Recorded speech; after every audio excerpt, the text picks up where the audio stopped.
Por que eu não guardo mais o sábado? Graça e paz. Bom, eu resolvi falar deste tema justamente para esclarecer minhas razões baseadas na palavra de Deus e responder a pergunta: por que eu não guardo mais o sábado? E também para me opor àqueles que colocam a guarda desse dia como condicional para a salvação e ensinam que sem a tal prática todos estão condenados.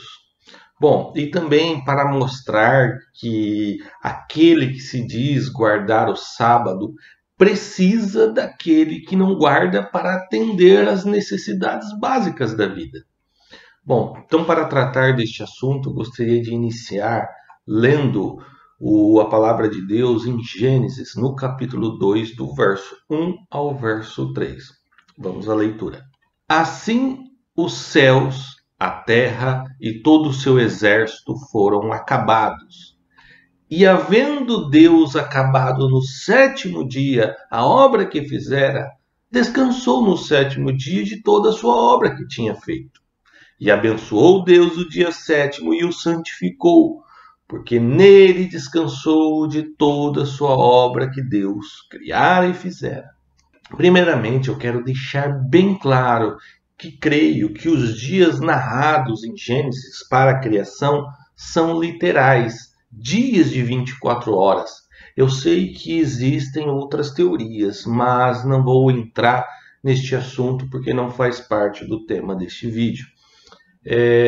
Outra coisa é interessante para a gente pensar, pois junto com toda a criação narrada aqui em Gênesis, o tempo também foi criado.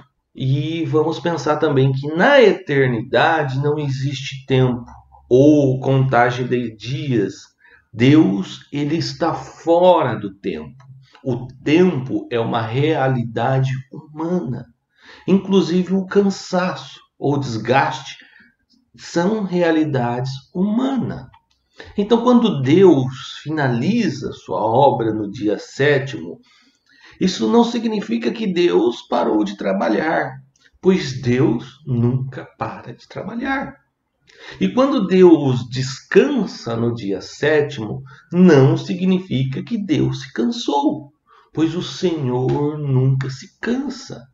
Mas toda essa linguagem é utilizada para nós entendermos de uma perspectiva humana a criação e todas as coisas, inclusive o tempo. Por isso Deus abençoa o dia sétimo e toda a obra da criação que neste dia foram finalizadas. Ele o santifica, porque Deus é santo e toda a obra das suas mãos são santas.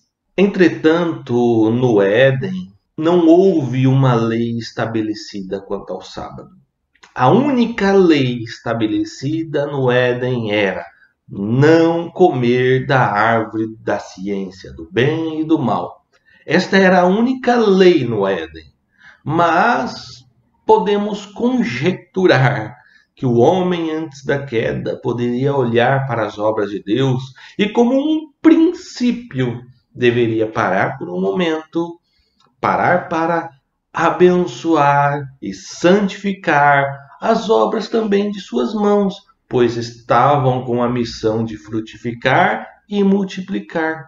Agora, após a queda, entre Adão até Abraão, nenhuma lei encontramos estabelecida para se guardar este dia. E de Abraão, cujo foi escolhido por Deus para ser o patriarca do seu povo e, consequentemente, pai do plano de redenção da humanidade, até Moisés, não vemos nenhuma lei estabelecida para a guarda do sábado. Neste período, o sétimo dia até poderia ser um dia separado, os quais observavam como um dia de culto, mas por princípio e não por lei. Ou seja, quando a família de Israel desce para o Egito, na época cerca de 70 pessoas, e ao longo dos 430 anos seguintes se multiplicam como estrelas do céu, tornando-se um povo numeroso e forte. Primeiramente, eles eram bem-vindos e bem tratados no Egito. Mas depois da morte de José, que governou o Egito, era príncipe do Egito, eles não tiveram mais nenhum privilégio, pois ao invés disso foram escravizados pelos egípcios. Quando houve a escravidão, o povo hebreu perdeu a sua liberdade de adoração ao Deus de Abraão, perderam a sua liberdade com o regime da escravidão de realizar cultos ao Senhor. E então iniciou apenas perseguição, sendo obrigados a servirem a Faraó egípcio e aos seus deuses e toda aquela idolatria existente naquela nação. Foi aí que Deus chamou Moisés para libertar o povo e reconduzi-lo para a terra prometida. Após a libertação e durante a caminhada à terra prometida, aí sim leis são estabelecidas, inclusive a guarda do sábado. Vamos ler o texto que fala sobre esta lei. Êxodo, capítulo 20, do verso 8 ao 11. Lembra-te do dia de sábado para santificar. 6 dias trabalharás e farás toda a tua obra, mas o 7º dia é o sábado do Senhor teu Deus. Não farás nenhuma obra, nem tu, nem teu filho, nem tua filha, nem teu servo, nem tua serva, nem o teu animal, nem o teu estrangeiro que está dentro das tuas portas, porque em 6 dias fez o Senhor os céus e a terra, o mar e tudo que neles há, e o 7º descansou. Portanto, abençoou o Senhor o dia de sábado e o santificou.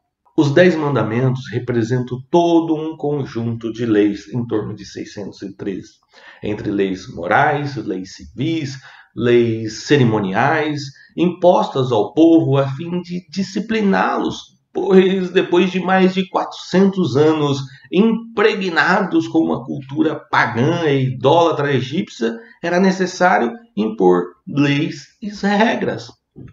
Em Deuteronômio, no capítulo 5, vemos a repetição da lei. E do verso 12 ao verso 15, temos lá a repetição da lei da guarda do sábado. Vamos ao texto. Guarda o dia de sábado para o santificar, como te ordenou o Senhor teu Deus. 6 dias trabalharás e farás todo o teu trabalho, mas o 7º dia é o sábado do Senhor teu Deus. Não farás nenhum trabalho nele, nem tu, nem teu filho, nem tua filha, nem teu servo, nem tua serva, nem teu boi, nem teu jumento, nem teu animal algum teu, nem o estrangeiro que está dentro das tuas portas, para que o teu servo e a tua serva descansem como tu.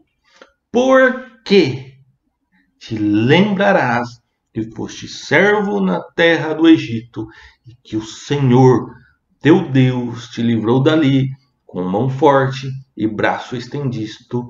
Por isso o Senhor, teu Deus, ordenou que guardasse o dia de sábado. Preste bem atenção neste verso. A razão da guarda do sábado.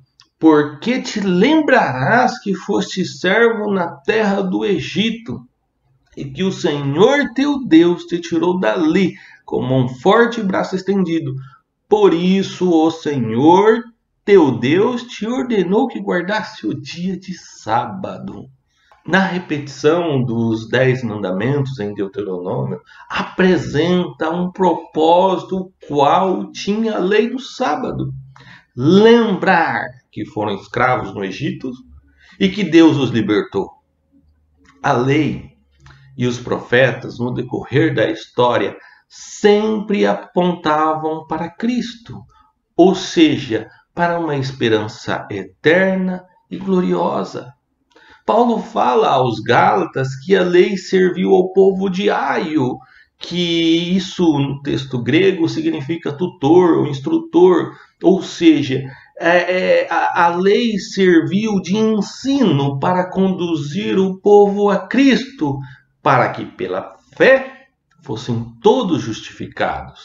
Então, depois que veio a fé, logo não era mais necessário ter a lei como tutor ou instrutor, pois agora temos Cristo e é nele e por ele que nos guiamos.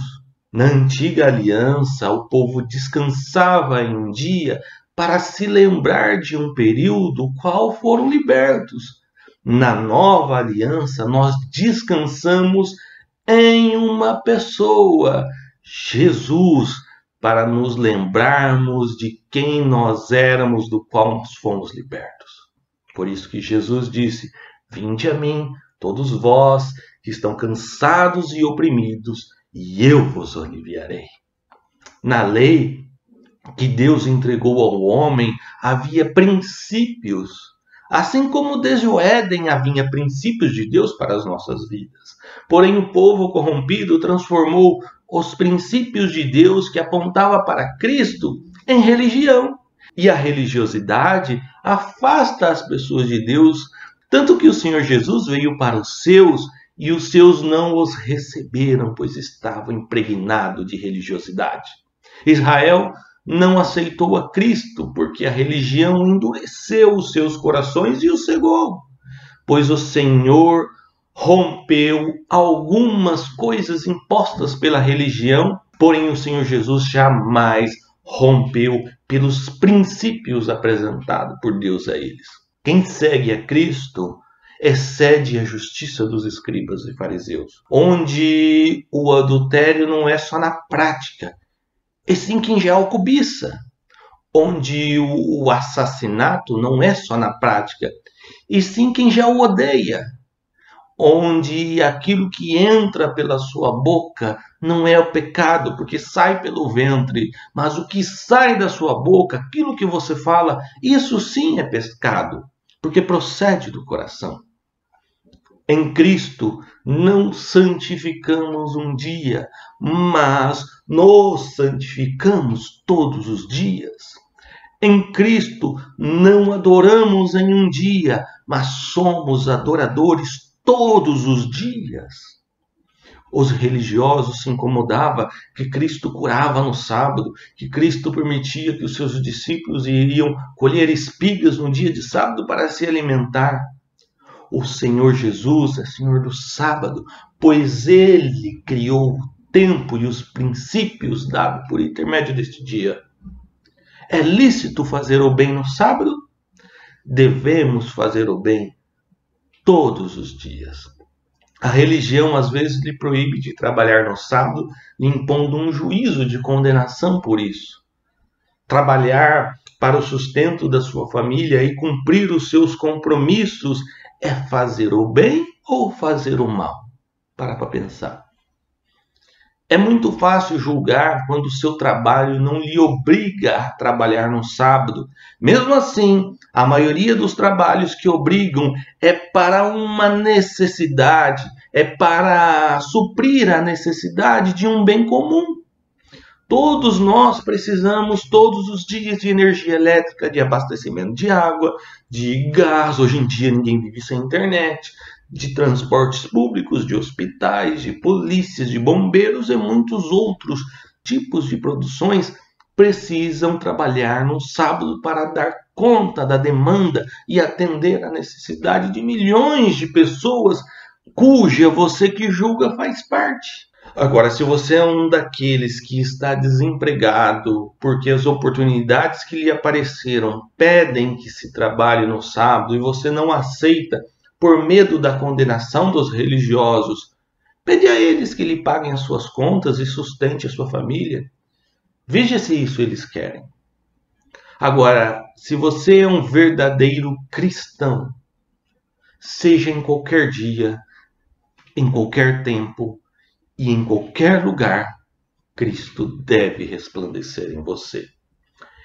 Religiosidade você se obedece por medo.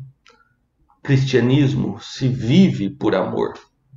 Não guardo mais o sábado porque deixei de ser um religioso para ser um cristão. Em Hebreus capítulo 3, verso 3 diz assim: antes, exortai-vos uns aos outros todos os dias, durante o tempo que se chama hoje, para que nenhum de vós se endureça pelo engano do pecado. Não espere chegar sábado para santificar, se santifique hoje. Não espere chegar sábado para exortar, mas todos os dias é dia de exortar. O tempo que deve separar para Deus se chama hoje, e agora, e em qualquer lugar. Pense nisso. Deus te abençoe.